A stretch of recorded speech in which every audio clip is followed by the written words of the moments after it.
Good morning, my dudes. How you doing this morning? Host to Finley once again with piping hot frags in the morning. Bringing you all the local updates on everything you need to know about gaming and cool stuff like that. Get down to business. See what we got on the table for today, huh? Now we're gonna have some Rainbow Six Siege updates. Go through that a little bit. We'll have a look at a first-person superhero sim, Megaton Rainfall. Moving on. Bundles out right now. Yeah, it's good. Good discounts coming out. Know about a 20 update. They're unknown battleground. Razor had a cool one. Get into that. Fallout 4. For Honor. Stuff's got something going down there. An update to Hearthstone and Friday the 13th. Friday the 13th. Kind of like Dead by Daylight or any of these serial killer games where you run around and try not to die for the whole game, basically. That's the goal is don't die. Basically, that's your whole mission objective there. Don't die. Um, and so kind of frustrating when your teammates kill you. So they're taking that out of the realm of possibilities now, where your teammates can't kill you anymore, at least in the random buildups. Because before this new update, they're doing now is that teammates could just randomly kill you if they wanted to with weapons found around the map. No big deal. No consequences. Big deal. So not only are you running around trying to escape Jason, but now you have teammates hunting you as well. After reading a lot of the comments from the communities and stuff like that, going through it, it seems like a mixed review. A lot of people actually liked the fact that it was kind of a battle royale at the same time with having this go down with having the killer come out. Definitely a interesting and unique scenario that some people decided they actually really liked, and so that was kind of a catch-22 with some people. They're like, well, we kind of like this. Can't get rid of it. So there's that. They did remove it from random, but they're gonna leave it in private matches. So those that want to team up and still team kill each other, private matches, it's totally okay, dude. So there you go. You'll still have it available to you in private matches, just no longer with randos. Sorry if you're one of those guys that love just going around killing random people, but no longer. Hearthstone with their Knights of the Frozen Throne expansion. It launches today, and with that, the 135 cards that they've added have went live. So now all those cards have been revealed. No more questions. What cards are being added? If you want that, you can go check it out. Do the research on it. I'm just letting you know that hey, it's officially launched today. I told you I think a week ago, maybe 2 weeks ago, that it had launched and that it was launching, and that some of the cards had been revealed during the interview with the creator. Well, now all the cards are live. You can see them. You can buy them if you're so inclined to do so. I'm not going to tell you what to do with your money, But moving on from that, we have For Honor. Starting today, Ubisoft rolls out For Honor for free. That is right, for free. Until the 14th, August 14th, it'll be shutting down. But currently, as of right now, you are more than welcome to try For Honor for free. And that's from what I've read, it's the full game. Nothing's locked. It's the full game, full meal deal. You get to actually play through the single player campaign, I guess, a little bit. Because it says that your saves will still be accessible if and when you decide to buy the game afterwards. The free trial will end on the 14th, but you will have access to the game, to a game at a discounted price from the 10th to the 20th. So as of today till the 20th, you have 10 days to make up your mind whether you want to buy the game You have 4 days to play the game for free. Can't really argue with that, I guess. So there's that. Um, I guess I really shouldn't say 4 days because it's going to end at 12:01 a.m. PT for the Xbox One and PS4, where it's 1 p.m. PT on the 13th for PC players. All these details are posted on the For Honor website, so if you want to go check that out, ubisoft.com/for like that, go check it out. Yeah, there's that. I mean, I beta tested For Honor, I think 2 or 3 times when Ubisoft was real. Um, I wasn't impressed during the betas. There was a lot of balancing issues, which I expected to happen in the betas. I mean, that was just something that was, that's going to happen. That's why you're doing a beta test, is to get all those kinks and quirks worked out of a game. That's the whole point. Moving on from there, the mechanics. Some of the mechanics were really broken. I mean, you had a heavy that could just sprint out of nowhere, grab onto a light, and then snap his back, kill move, done, nothing said, nothing, just done. And so that was a little disheartening. One shot kills basically to some players. And I'm sure they've worked a lot of these things out over time, but it really killed the game at launch, I feel. I know I didn't buy it. It came out. It was after beta testing it several. I don't see a reason in buying this game, and it was the same case with Ghost Recon Wildlands. I just didn't see a reason in buying that game as well when it came out because I'd already beta tested it several times, and it was a fun game, but nothing really drew me in to want to spend $60 on that title. Um, it's just like I haven't been impressed with a lot of the games that have came out recently, and I feel bad for these developers that the games suck that bad that I try them and I'm just like not impressed, dudes. So yeah, that's For Honor. Supposedly they've done a lot of updates to it. It's a lot better now. I don't know. I might check it out because a lot of my friends I know liked it. So yeah, you got For Honor Medieval Combat. If that's your thing, go check it out. So it's free to play for right now. Well, you gotta waste some of your bandwidth on it. But other than that, it's there. Fallout 4. Fallout 4, as of September 26th, is rolling out their Game of the Year edition. That's right, Game of the Year. So if Fallout 4's something you didn't pick up before, or maybe you want their Game of the Year edition, you want that collectible box, and oh yeah, with the collector's edition of the Game of the Year, you do get a Pip-Boy. That is correct. So if you missed out on your chance to get a Pip-Boy when it originally released, and you want a Pip-Boy, that's something that's available to you. I'm not sure if it's still viable. I don't know what the connections on the Pip-Boy are, whether it's still a micro or if there's enough room in there for like an S8, which most people have upgraded to, or an S7. I know when it came out, I think it was in like an S6. So I don't know. I don't know if it's still viable even, or if it's been updated. I don't know. You'd have to do research on that. But yeah, Fallout 4 Game of the Year edition. All the DLC is going to be included with it. So if you missed out on the season pass, or if you just missed out on Fallout 4 altogether, just totally missed it, Game of the Year edition coming out. So there's that. I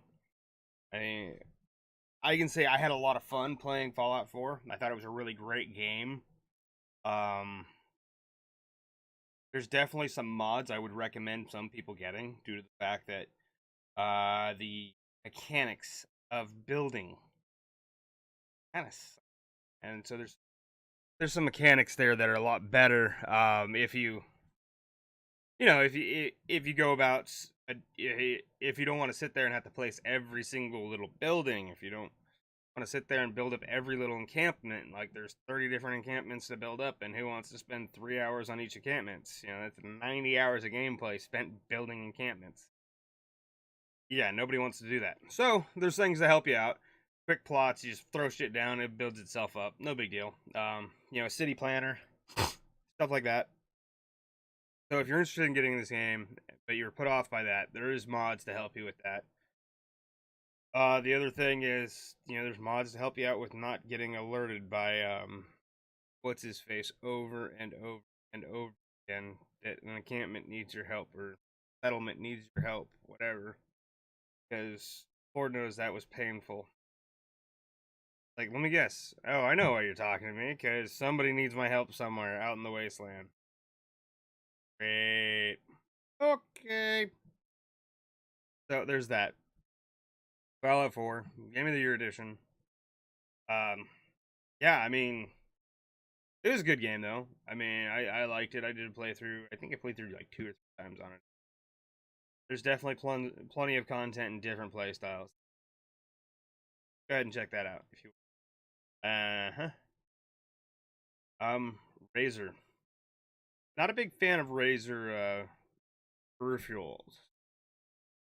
They're mice, keyboards, headsets. I've never liked Razer. It wasn't my thing, especially since everything looked the same.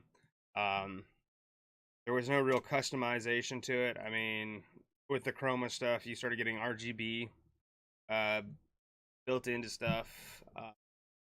So that made it a little bit more customizable. So I mean, but you still had the whole black with neon green kind of look to it, exactly. And which I love that color scheme, but I just didn't like Razer for some. Well, um, for those that don't like black, uh, here's an update. Razer rolls out a line, and it comes in 2 different colors. You're able to get a gunmetal gray or a white. Call it merc white, I want to say. And it's gonna be the Black Widow X Chroma mechanical keyboard, the Kraken 7.1 gaming headset, the Lance Head gaming mouse, and then the Invicta dual surface mouse pad with the aluminum base. They're all going to come in this either gunmetal gray or I believe mercury white, I want to say. So if you're kind of tired of that whole black and green kind of look, here's a new look. It's a fresh face for Razer, which is pretty amazing to see that, boom, they're coming out with something that goes against their whole entire trend that they've been pushing their whole entire life that I know of, with this whole thing with basically the whole entire Razer line has always been black and so this kind of goes against everything. Anyways, they tweeted this just a couple hours ago. Cool, good for them. I'm happy. Beautiful, beautiful. Yeah, it was Mercury White. So check it out if you're into Razer. If you want something new, want something that looks, I don't know how many people are gonna get this. So if you want something unique, next time you're, showing off your rig, you want something very unique and aesthetically pleasing. This could be the ticket for you. Check it out. Yay. Player Unknown Battlegrounds. This is one of my favorite games. I've been playing. I've got hours into it. Love it. It's a great game. Um, and they just keep making it better and better. Well, weekly update 20 is live now. First person servers changed everything in Battlegrounds, player unknown Battlegrounds. And so yeah, they've with this update they've added uh, yeah, worldwide now. It's totally out there, first person modes. Go check it out. It's not just bound to exclusively solo and duos. Now everybody can queue as first persons for the people like Cameron that can't play third persons and have to have first person shooters. There you go. It's a way to get the first person shooter guys into playing it as well as the third person. I feel for you. I feel for you. Not everybody can play third persons. It takes a different mind. Got to think outside the box, three-dimensional like box. I mean, need to call you out there. My bad, buddy. Not really.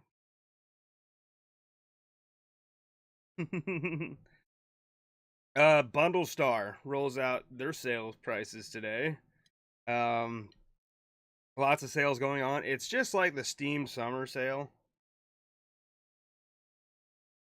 So if you've had um, ever been part of the Steam Summer Sale and been hooked in and your wallet abused by it, here's a second chance to get it beat again. This is the bundlestar.com. They're offering several deals right now, several packages and several solo purchase deals where games for like $30 down to like $5, if not less, $2.99, stuff like that. You know, the 79%, the 99%, those kind of deals going on right now. Bundlestar.com. Some of the highlights that I kind of just perused real quick through and looked. The Sega Mega Drive and Genesis Classics. So all the old Sega games that used to play on the handheld that were really fun, the Sonics and all those. Originally like 60 something dollars down to $15. So if you want to get into retro gaming kind of again and just have them on your computer, there you go. I mean, you got the retro feel back at you right there. That's a $40 savings. I mean, so if you're into retro, if you want retro gaming, there you go. No big deal. I'm not gonna force you to buy it. I mean, just letting you know the deal is there. Sniper Ghost Warrior 3 Season Pass Edition. $24.99. That's 50% off. Can't argue with that. I mean, that's a good deal. That's a great deal. Great deal. Great deal. Anytime you see the 50% off, you're like, oh, cool. Mortal Kombat XL, Mortal Kombat X, 2-pack, and Mortal Kombat Compete Edition 2-pack as well. All those going for $9.99 or $8.99. So yeah, pretty decent deal on that. And there's so much more. I mean, like I said, this is like Steam Summer Sale. It's going on, and I believe it's gonna go till I think it's going to mid-August. Let me fuck. I didn't write down the end date for it. That was my bad. I should have done that. Usually I write down the end date. It was ending. They always got sales going on, but this is like their main sale they got going on. Like I said, summer sale. It only lasts for so long.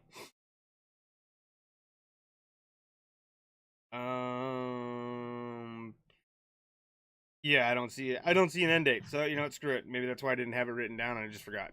It happens. But like I said, there's tons of titles. Just looking overview. You know, a lot of them are like 70, 50% off. You got Mad Max at 75% off for $4.99. You got Batman Arkham VR for $10. Batman Arkham Knights, $10. You know, Shadow of Mordor for $4. The prequel for Borderlands, yeah, 11.19. That's not a bad price. Pretty decent. I mean, so there's a lot of titles here. BioShock for $4.79. Yeah, that was great. That was actually a great game. That's not a bad one. So yeah, I mean, there's, like I said, tons of games out there, tons of stuff. Like I said, just like the Steam Summer Sale, you got to check it out. I mean, you're never gonna know what's out there unless you check it out. So, letting you know. Moving on, Rainbow Six Siege. Rainbow Six Siege rolling out their August 21st update, or as of August 21st, they'll be rolling out their. Oh no, shit, that was the date right there. I missed it. That's when the August 21st is when that sale price ends. My bad. It was on the next page down on my notes. I didn't have it. So, Rainbow Six Siege, their update 2.2.2 is going on, and lots of gameplay fixes, lots of stuff going on with it. Biggest thing going on right now is that they're gonna have this really cool deal where there's a new map actually, and I'll show you guys right now. Boom, new map coming out. Check that out. So you're gonna have a theme park. This is a throwback to, I guess, the book series, where you had to rescue these kids from a theme park. So theme park. There's gonna be a monorail going through the split level building. It's still a 2-story map. So yeah, you get to play it. You get to duke it out in the sand. Little theme park going on there. If that's your thing, if you're happy about that, that's one thing. But nothing says that has to be your thing. Anyways, moving on from that, there's a lot of game things that they're adding to. Changes to the Valkyrie's Black Eye camera, nitro cells, reinforcements, just little tiny fixes and bug changes. Metallic doors appearing orange on the bank, I guess. So they're fixing little things here and there. Seeing wall changes, stuff that was having a problem, animation loops. Um, there's all kinds of stuff that's going on that they're gonna have to read through all the patch notes. Um, there's too much stuff to actually read off. This would take like 3 hours to read all these little updates that they got listed here, but I can tell you that they're actually doing some crazy stuff. Yeah, so that's cool. One of the big things, NVIDIA surround option. There you go. They're fixing that because it was displaying on a single monitor, so that those guys that like to panorama type fucking display. There you go.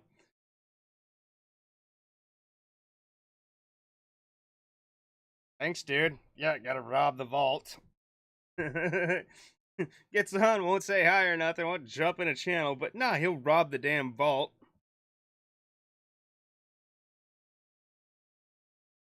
Anyways, moving on. The next thing we have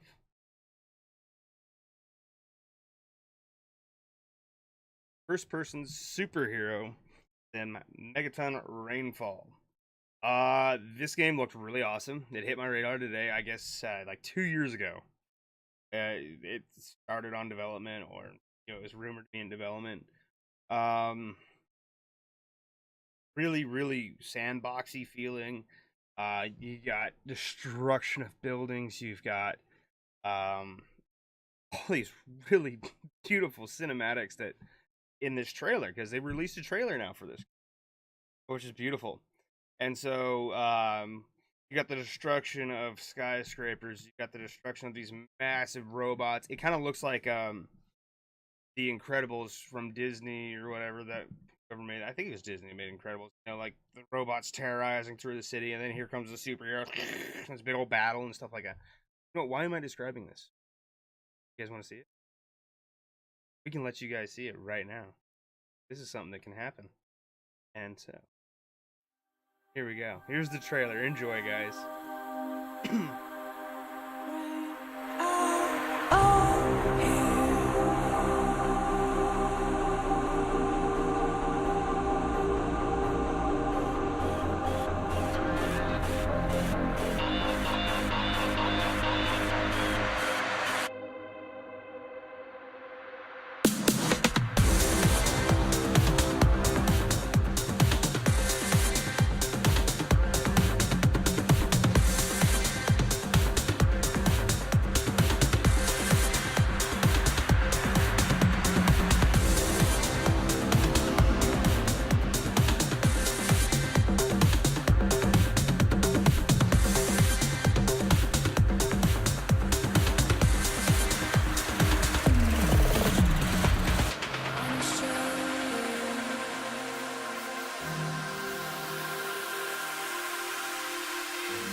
Yay! So that's Megaton Rainfall. Like I said, first person superhero simulator. Really cool looking video game. I mean, I think it's mainly going to be based in VR. I don't know other than that. I think that's the main drive. It's a first-person game, but it's also playable in VR. But I think the whole VR aspect is the whole vibe of the actual video game. Um, let's see. The developers claim that it's unrivaled by its freedom of movement and scale of destruction, which, as you can see from the trailer, there's a lot of stuff you can destroy in that. I mean, the whole entire world was basically coming apart at some times in that trailer. So this is going to be interesting to see. Um, there's many of superhero games that have been tried to be made. We had the City of Heroes, which is kind of cool, but really trolly at times. We had um, Villains one. Mirror up to that.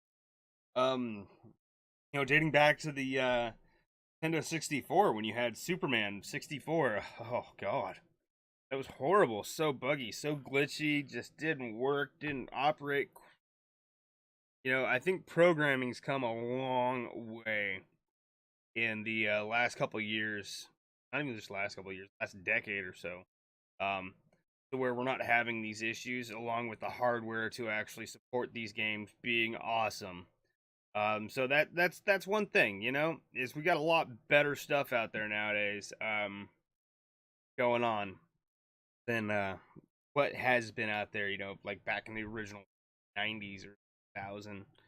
So, it's been some years. So, hey, maybe now we can have a superhero game that's coming to fruition that it should be, that.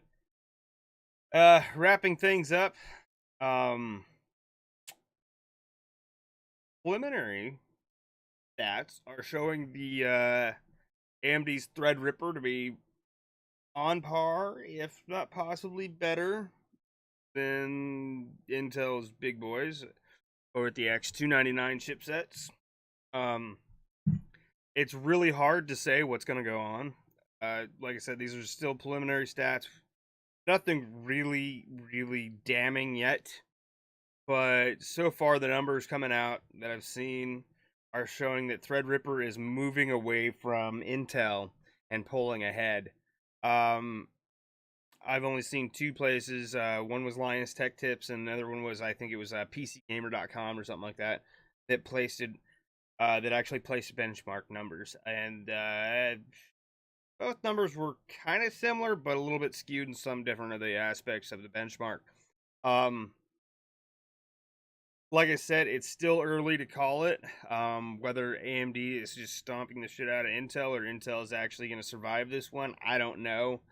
Um, but then again, Intel hasn't really fully released, all their information yet, and It's hard to say. I mean, really, it doesn't seem like Intel's really investing a lot of energy or effort into 299. So I'm really wondering what's going on, and did they just kind of roll over and give the 299? We don't really care about it. We're gonna hit you with something else on the back end. Come second quarter next year. I don't know. Um, if I was a betting man, I'd say something like that. That Intel just kind of threw something out there to give people options.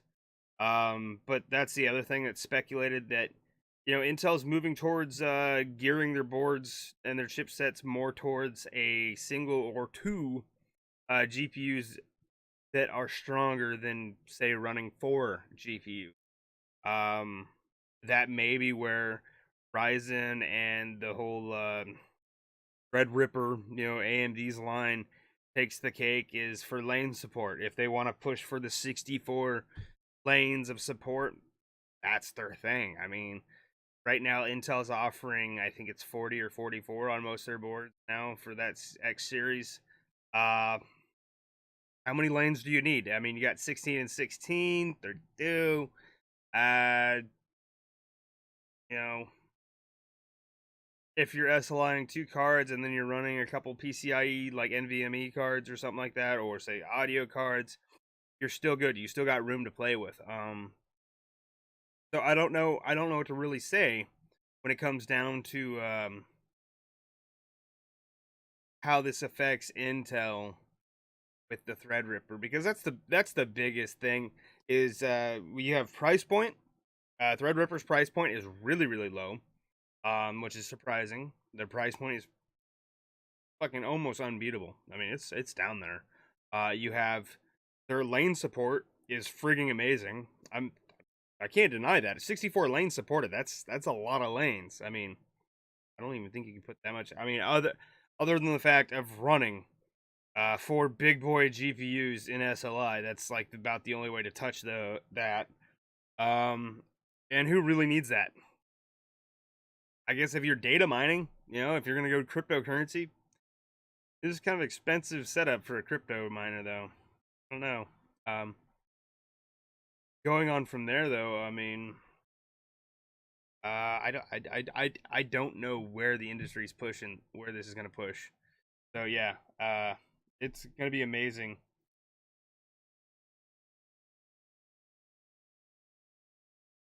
No, it didn't sound like I had an auto tuner, bro. What happens is you get packet drop, and so you were getting packet loss, and the packet loss was causing intermittent speech, and so yeah, that's what you were hearing is packet drop. You weren't hearing auto tuner. You're hearing not enough information getting through. Sounds like you're gargling on robot cock, basically. Anyways, my dudes, I'm gonna end with that. Leave you with the conundrum of: is it gonna go Intel or is it gonna go AMD? Team Red or Team Blue? You decide.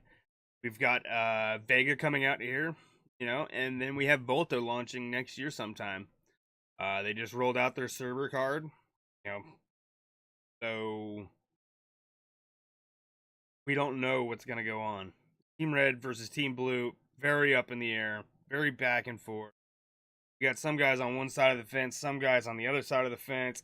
Both want to fight each other, both coming at each other. And we just don't know at this point what's going to go on. Me personally, I'm rooting for Team Blue and Team Green because I'm a big fan of all their software and their support. I've never had a real big issue with running Intel or NVIDIA. I've never been a fan of the Catalyst or the Relive stuff by AMD / Radeon / ATI. I don't know what to call it anymore. Back in the day, it was ATI. I don't even know what it is anymore. I mean, I'm not gonna deal with it. I've looked at their software. I felt it. I don't like it. I like Shadowplay, like NVIDIA. That's me. That's personally. That doesn't make me a fanboy. That just means I know what I like. All right. Stop this fanboy stuff.